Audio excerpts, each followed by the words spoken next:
మొదలయ్యి 15 రోజులు గడుస్తున్నా ఇంతవరకు సరైన వర్షాలు లేకపోవడంతో ఒక పక్క రైతులు ఆందోళన చెందుతున్నారు. ఎందుకంటే ఆల్రెడీ జూన్ మాసం ఎంటర్ అవ్వగానే ఋతుపవనాలు వచ్చాయి కాబట్టి వాటి ద్వారా అంటే వర్షాలు పడే అవకాశం ఉంటుంది అని చెప్పి ఆల్రెడీ పంటలు వేసి రెడీగా ఉన్నారు అని చెప్పొచ్చు. అయితే ఇప్పుడు ప్రస్తుతం అసలు వర్షాల పరిస్థితి ఏమిటి? మరి ఇటు తెలంగాణలో కావచ్చు, అటు ఆంధ్రాలో కావచ్చు. అంటే వ్యవసాయం ఎక్కువ ఉంటుంది కాబట్టి మరి వర్షాలు పడే అవకాశం ఉందా లేదా అనేది దాని గురించి మనం ప్రస్తుతం మనతో పాటు చర్చించడానికి వెదర్ ఆఫీసర్ ధర్మరాజు ఉన్నారు. ఆయనతో మాట్లాడే ప్రయత్నం చేద్దాం. సార్ నమస్తే సార్. నమస్తే అండి. సార్ చెప్పండి, అసలు అంటే జూన్ స్టార్ట్ అయిపోయింది, ఆల్రెడీ 18 రోజులు గడుస్తుంది, ఇలా 18వ తారీఖు. అసలు వర్షాల పరిస్థితి ఏంటి సార్?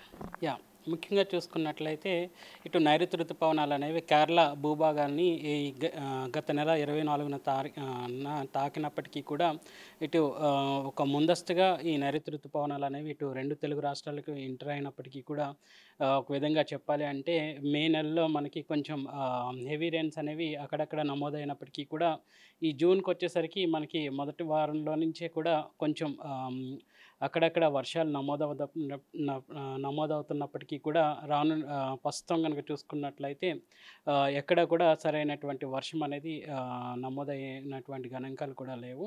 ఒక విధంగా చెప్పాలి అంటే జూన్ ఇప్పటి వరకు కూడా ఒక సెంటీమీటర్ వరకు కూడా డెఫిసిట్లోనే ఉన్నామని చెప్పొచ్చు. సాధారణ సగటు కనుక తీసుకున్నట్లయితే ఓవరాల్గా తెలంగాణలో కనుక మనకి 6 సెంటీమీటర్ల వరకు కూడా వర్షపాతం అనేది ఓవరాల్గా చూసుకుంటే రావాలి. ఇప్పటి వరకు కురిసిన వర్షపాతం అనేది చూసుకున్నట్లయితే ఓవరాల్గా 5 సెంటీమీటర్ల వరకు కూడా వర్షపాతం అనేది నమోదైంది. ఒక నిజంగా చెప్పాలి అంటే మనం లోతట్టులోనే ఉన్నట్టే చెప్పొచ్చు. సో రానున్న రోజుల్లో కూడా 4 రోజుల్లో కూడా వర్షపాతం అనేది అడపదడప మోస్తారుగానే నమోదయ్యే అవకాశాలు అయితే కనిపిస్తున్నాయి. అంటే ఇప్పుడు ప్రస్తుతం బలమైన గాలులు మాత్రమే కనిపిస్తున్నాయి. అంటే వాతావరణం చల్లగా ఉన్నప్పటికీ అసలు వర్షం అసలు ఎక్కడ కనిపించడం లేదు. అసలు ఎందుకు ఇంత బలమైన గాలులు వస్తున్నాయి అంటారు? ఒక విధంగా చెప్పాలి అంటే ప్రస్తుతం కనుక చూసుకున్నట్లయితే నైరుతి ఋతుపవనాలు అనేవి ఉత్తరం వైపు కదలికలు అనేవి కనిపించినప్పటికీ కూడా ఇటు పగటిపూట మేఘాకృతమైనటువంటి వాతావరణం నెలకొల్బడినప్పటికీ కూడా ఈవెన్ సాయంత్రం సమయంలో కూడా మనం చూడొచ్చు.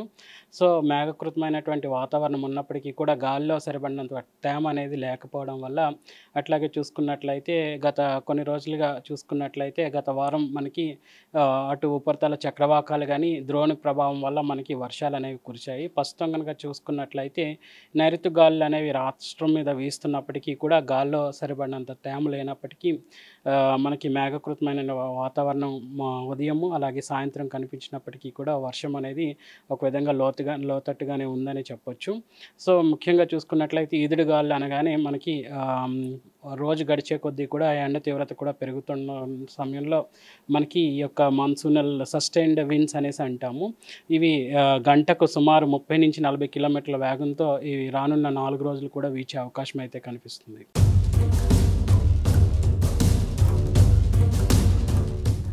ఇప్పుడు ఇవి డేంజరస్ గాలులు అని చెప్పేసి అంటున్నారు. ఎందుకు అంత డేంజరస్ గాలులు అంటారు? అంటే దాదాపు 40 నుంచి 60 కిలోమీటర్ల వేగంతో వీస్తున్నాయి అని అంటున్నారు. అంటే దీనికి ఏమైనా జాగ్రత్తలు తీసుకోవాలి అని అంటారా ప్రజలు? ముఖ్యంగా చూసుకున్నట్లయితే ఈ నైరుతి ఋతుపవనాల్లో మనకి గాలి తీవ్రత అనేది ముఖ్యంగా కనిపిస్తూ ఉంటుంది. ఒక విధంగా చెప్పాలి అంటే ఎప్పుడైతే ఎండ తీవ్రత పెరుగుతుందో ఆ సమయంలో కూడా గాలి తీవ్రత అనేది ఉంటుంది. మనకి సుమారు మార్చ్, ఏప్రిల్, మేలో మనకి ఈ యొక్క ఉరుములు మెరుపులతో కూడినటువంటి వాతావరణ పరిస్థితులతో పాటు ఎండ తీవ్రత కూడా అధికంగా ఉన్న సమయంలో మనకి గాలి తీవ్రత అనేది పెరుగుతూ ఉంటుంది. ప్రస్తుతం కనుక చూసుకున్నట్లయితే వాతావరణంలో సరిపడినంత తేమ అనేది లేకపోవడం వల్ల అట్లాగే గాలి తీవ్రత కూడా ఎక్కువగా ఉండడం వల్ల ఎప్పుడైతే మనకి పగటిపూట ఉష్ణ తీవ్రత అధికంగా పెరుగుతుందో క్రమేపీ పెరుగుతుందో ఆ సమయంలో గాలి తీవ్రత కూడా పెరుగుతూ ఉంటుంది.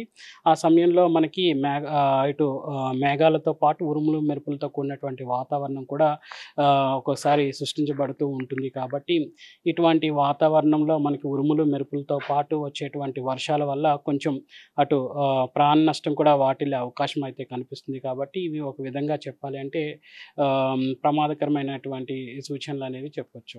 అంటే ఇప్పుడు మేలో వర్షాలు మనం చూసాము, చాలా తీవ్రంగా పడ్డాయి, భారీ వర్షాలు అనుకోవచ్చు ఒక పక్క. కానీ ఇప్పుడు ఇటు చూస్తే అసలు అక్కడక్కడ కనిపిస్తున్నాయి కానీ అంత ఎఫెక్టివ్గా లేవు వర్షాలు. ఎందుకంటారు? ఆ ఎఫెక్ట్ ఏమైనా ఇక్కడ ఉందంటారా? ఎందుకంటే అక్కడ అల్పపీడన ద్రోణి ఎఫెక్ట్ ఉంది. మరి ఇక్కడ ఏం ఎఫెక్ట్ ఉండడం వల్ల ఇలా జరుగుతుంది? గత నెలలో గనక చూసుకున్నట్లయితే ఎప్పుడైతే ఈ నైరుతి ఋతుపవనాలు అనేవి ఇటు దక్షిణ భారతదేశం నుంచి ఉత్తర భారతదేశం వైపు క్రమేపీ ప్రయాణిస్తూ ఉంటాయో, ఆ సమయాల్లో ఫామ్ అయ్యేటువంటి ఏర్పడేటువంటి అటు బంగాళాఖాతంలో కానీ అటు అరేబియా మహాసముద్రంలో కానీ ఏర్పడేటువంటి ద్రోణులు కానీ ఉపరితల చక్రవాకాల వల్ల మనకి ఏ, గాల్లో తేమ అనేది చేకూర్చబడుతూ ఉంటుంది. ఇటు రెండు వైపుల ఉన్నటువంటి సముద్రాల వల్ల మనకి గాలిలో ఎక్కువగా తేమ అనేది చేరడం వల్ల మనకి వర్ష ప్రభావం అనేది ఎక్కువగా ఉంటూ ఉంటుంది. ప్రస్తుతం కనుక చూసుకున్నట్లయితే గాలి వీసేటువంటి దిశ కనుక చూసుకున్నట్లయితే నైరుతి నుంచి మనకి గాలులు అనేవి వచ్చినప్పటికీ కూడా గాలిలో సరిపడినంత తేమ అనేది ప్రస్తుతం దక్షిణ భారతదేశంలో ప్రస్తుతం కనిపించడం లేదు. ప్రస్తుతం కనుక చూసుకున్నట్లయితే ఇటు గుజరాత్ తీరంలోను అలాగే చూసుకున్నట్లయితే ఈశాన్య రాష్ట్రాల వైపు ఈ యొక్క నైరుతి ఋతుపవనాలు అనేవి చురుగ్గా కదులుతూ ఉన్నాయి. సో గత 2 రోజులుగా కూడా మేము చూసుకున్నట్లయితే ఈ నైరుతి ఋతుపవనాలు అనేవి ఈశాన్యం వైపు కదులుతున్నాయని చెప్పొచ్చు. సో ఎప్పుడైతే మనకి గాల్లో సరిపడినంత తేమ లేదో మేఘకృతమైనటువంటి వాతావరణం ఉన్నప్పటికీ కూడా సరైనటువంటి వర్షాలు అనేవి ఉండవని చెప్పొచ్చు. అంటే ఇప్పుడు రాబోయే రోజుల్లో రైతులకు ఆల్రెడీ పంటలేసి ఉన్నారు కాబట్టి వాళ్ళకు శుభ పరిణామం ఎప్పుడు వచ్చే అవకాశం ఉందంటారు సార్? ఒక విధంగా చెప్పాలి అంటే మనకి ప్రస్తుతం కనుక చూసుకున్నట్లయితే అక్కడక్కడ వర్షాలు మనకి కురుస్తున్నప్పటికీ కూడా భారీ వర్ష సూచనలు అనేవి రానున్న 5 రోజులు లేవు. సో వ్యవసాయానికి ప్రస్తుతం దుక్కు దున్నుకోవడం లేదు అంటే విత్తనాలకి నాటడానికి భూమిని సరి చేసుకునే సమయం చేసుకోవచ్చు. సో ముఖ్యంగా సాగు చేసుకోవడం అవి చేసుకొని విత్తనాలు వేయడానికి ఎప్పుడైతే వర్షాలు పడతాయో ఆ సమయంలో విత్తనాలు అనేవి వేసుకోవచ్చు. ఈ సమయంలో కనుక చూసుకున్నట్లయితే ఏవైతే పంటలు వాటర్ని ఎక్కువగా తీసుకుంటాయి ఆ పంటలకి వెళ్ళడం అనేది ఉత్తమని చెప్పొచ్చు. అంటే ఇప్పుడు వర్షాలు ఎలాగో లేవు కాబట్టి అంటే ఇప్పుడు పోనీ మనకు జూలై, ఆగస్టు, సెప్టెంబర్ ఇవే మాత్రమే. అంటే ఒకవేళ భారీ వర్షాలు వచ్చే అవకాశం ఉంది అంటారా? ఒక విధంగా చెప్పాలి అంటే మనకి లాంగ్ రేంజ్ ప్రిడిక్షన్ ప్రకారం కూడా ఈ సంవత్సరం మనకి గత సంవత్సరం కూడా మనకి ఆల్మోస్ట్ 19% వర్షపాతం అనేది అధికంగానే నమోదైంది. ఈ సంవత్సరం కూడా సాధారణ సగటు కంటే కూడా అధికంగానే వర్షపాతం అనేది నమోదవుతుంది. ఒక విధంగా చూసుకున్నట్లయితే ముందస్తుగా ఈ నైరుతి ఋతుపవనాలు రాష్ట్రాన్ని తాకినప్పటికీ కూడా ప్రస్తుతం ఉన్నటువంటి కండిషన్ చూస్తుంటే ఒక విధంగా ఈ నెలలో మనకి డెఫిసిట్ ఉన్నప్పటికీ రానున్న నెలల్లో జూన్, జూలై, ఆగస్ట్, సెప్టెంబర్ అనగానే మనకి జూలై, ఆగస్ట్, సెప్టెంబర్లో ఈ యొక్క లోటు అనేది వచ్చే నెలలో తీరుతుందనే చెప్పొచ్చు. సార్ ఇప్పుడు ఈ మ్యాప్స్ ఏంటి సార్? అంటే ఇప్పుడు ఇవి గ్రీన్గా ఉన్నాయి. మరి ఈ మ్యాప్లకు సంబంధించి ఏంటి? అంటే ఈ గ్రీన్ కలర్ ఏంటి? ఒక విధంగా చూసుకున్నట్లయితే ఎక్కడైతే ఈ యొక్క గ్రీన్ కలర్ ఉందో అక్కడక్కడ వర్షపాతం అనేది నమోదయ్యే అవకాశం అయితే కనిపిస్తుంది. ఒక ఉత్తర తెలంగాణ జిల్లాలు మినహాయించి ఉత్తర అలాగే తూర్పు తెలంగాణ జిల్లాలు మినహాయించి మిగిలిన తెలంగాణ భాగం అంతా కూడా పొడిబారిన వాతావరణం అనేది ఉంది అనేసి చెప్పడం.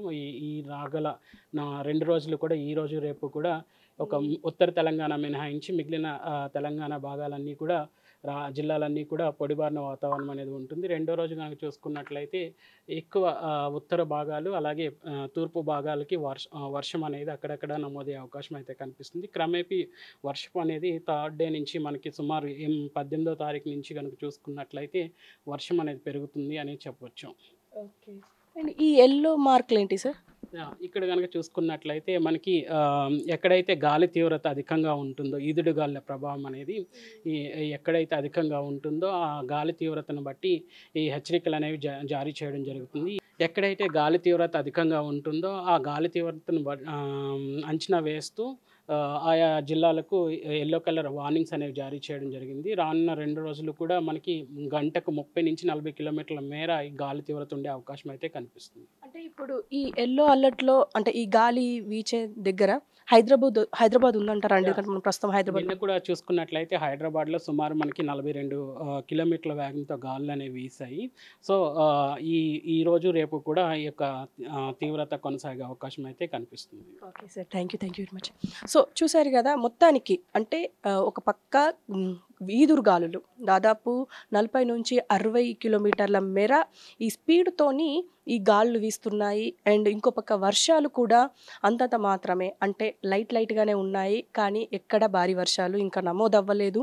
నమోదయ్యే అవకాశాలైతే ఖచ్చితంగా ఉన్నాయనైతే చెప్తున్నారు. ఎందుకంటే ఇందాక మనకు సార్ చెప్పినట్టు 20 లోపల మనకు రాష్ట్ర వ్యాప్తంగా అంటే రాష్ట్ర వ్యాప్తంగా తెలంగాణ రాష్ట్రంలో మొత్తానికి వర్షాలైతే పడే అవకాశం అయితే ఉంది అని అంటున్నారు. ఖచ్చితంగా అంటే పంటలు వేసుకున్న రైతులు కావచ్చు, వాళ్ళకు ఖచ్చితంగా ఒక శుభవార్త అయితే వచ్చే అవకాశం ఉంది 2, 3 రోజుల్లో అని చెప్పేసి అంటున్నారు. ఇంకో పక్క అంటే హైదరాబాద్‌లో నివాసం ఉంటున్న ప్రజలు మాత్రం ఖచ్చితంగా జాగ్రత్త పడాలి. ఇంకో పక్క తెలంగాణలో కూడా దాదాపు అంటే ఈ గాలులతోని మనం ఖచ్చితంగా జాగ్రత్తగా ఉండాలి అనైతే తెలుస్తుంది. ఎందుకంటే దాదాపు అంటే ఇందాక చెప్పినట్టుగానే కొన్ని వేల అంటే 40 నుంచి 60 కిలోమీటర్ల వేగంతో ఉన్నది కాబట్టి బయటకొచ్చే పిల్లలు కావచ్చు, ముసలి వాళ్ళు కావచ్చు, ఇంకా అంటే వీక్‌గా ఉన్న వ్యక్తులు కావచ్చు, బయటికొచ్చేటప్పుడు ఖచ్చితంగా జాగ్రత్తలు తీసుకోవాలి. ఈవెన్ వర్షాలు పడే అవకాశం అయితే ఉంది అని అంటున్నారు. మరి చూద్దాం మరి రాబోయే రోజుల్లో మరి వర్షపాతం ఎంతవరకు నమోదవుతుంది అనేది.